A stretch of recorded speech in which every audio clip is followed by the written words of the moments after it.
வருகிற பிப்ரவரி 22ஆம் தேதி ஐபிஎல் திருவிழாவானது சென்னை சேப்பாக்கம் மைதானத்தில் கோலாகலமாக துவங்கவிருக்கு.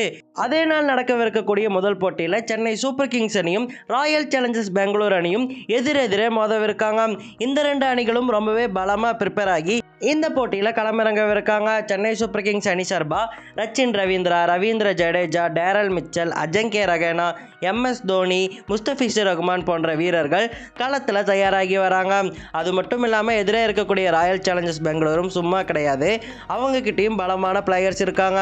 Virat Kohli, Dinesh Karthik, Glenn Maxwell, Faf du Plessis, Mohammed சிராஜ்னு சொல்லிட்டு மிகப்பெரிய நட்சத்திர பட்டாளமே RCB கிட்டேயும் இருக்கு. அதனாலேயே மிகப்பெரிய நட்சத்திரங்களுக்கு இடையேயான மோதலா இந்த போட்டி கருதப்படும்னு சொல்லப்படுது. ஐபிஎல்லின் இந்த போட்டி தொடங்குறதுக்கு முன்னாடி ஓப்பனிங் செரமனியானது நடக்கவிருக்கு. அந்த ஓப்பனிங் செரமனியானது மிக பிரம்மாண்டமாக துவங்கவிருக்கு. அந்த ஓப்பனிங் செரமனியில் AR ரஹ்மான், அக்ஷய் குமார், டைகர் ஷெராப் போன்ற பல நட்சத்திரங்கள் பங்கேற்கவிருக்காங்க.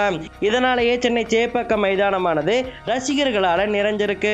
இது குறித்து இந்தியாவின் வீரரான ரவிச்சந்திரன் அஸ்வின் என்ன சொல்லியிருக்காருன்னா, எனக்கே இந்த மைதானத்தில் டிக்கெட் கிடைக்கலப்பா, எனக்கு யாராவது டிக்கெட் வாங்கி கொடுக்க ஹெல்ப் பண்ணுங்க. எனக்கும் AR Rahman concept RCB CSK match பார்க்கணும்ல ஆசையாக இருக்குது. என் குழந்தைகளும் ரொம்பவே ஆசைப்படுறாங்க.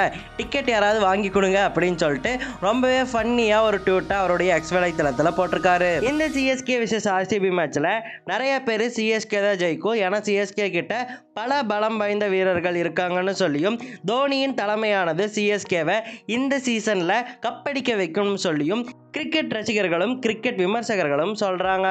இந்த RCB CSK மேட்ச் பற்றி நீங்கள் என்ன நினைக்கிறீங்க அப்படிங்கிறத மறக்காமல் கமெண்ட்டில் சொல்லுங்கள். அண்ட் மறக்காமல் நம்ம சேனலுக்கு சப்ஸ்கிரைப் பண்ணிடுங்க.